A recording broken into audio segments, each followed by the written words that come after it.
જેની આખી દુનિયા દીવાની છે ને એ મારો દ્વારિકાનો નાથ છે। અરે જગત આખું ભલે સામે થઈ જાય સાહેબ, પણ જ્યાં સુધી મારો કાળિયો ઠાકર ભેગો છે ને ત્યાં સુધી વાળ પણ વાંકો ન થાય।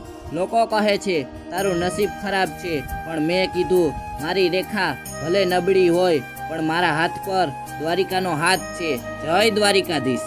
જ્યારે જિંદગીથી ચારેય તરફથી હારી જાવ ને ત્યારે રસ્તાઓ બંધ થઈ જાય અને પોતપોતાના પણ સાથ છોડી દે, ત્યારે બસ એક જ નામ યાદ રાખજો, જય દ્વારિકાધીશ।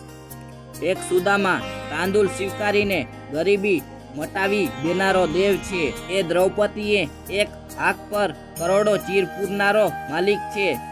તમારી તકલીફ ગમે તેટલી મોટી હોય એનાથી કોઈ ફરક નથી પડતો, કારણ કે બ્રહ્માંડનો રાજા પણ મારો કાળિયો ઠાકર છે। ધારે ને તો એક પળમાં તમારો પાસો પલટી નાખે અને ન્યાય કરે। મોઢું જરૂર કરશે પણ ત્યારે અંધેર નહીં કરે। ભરોસો એના પર એવો રાખજો કે દુનિયા જોતી રહી જાય, અને જ્યારે આપવા પર આવશે ને ત્યારે માગવાવાળો થાકી જશે ને પણ મારો નાથ આપતા નહીં થાકે। તો બોલો જય દ્વારિકાધીશ। તો મિત્રો વિડીયો ગમ્યો હોય તો લાઈક, શેર અને સબસ્ક્રાઈબ કરો, અને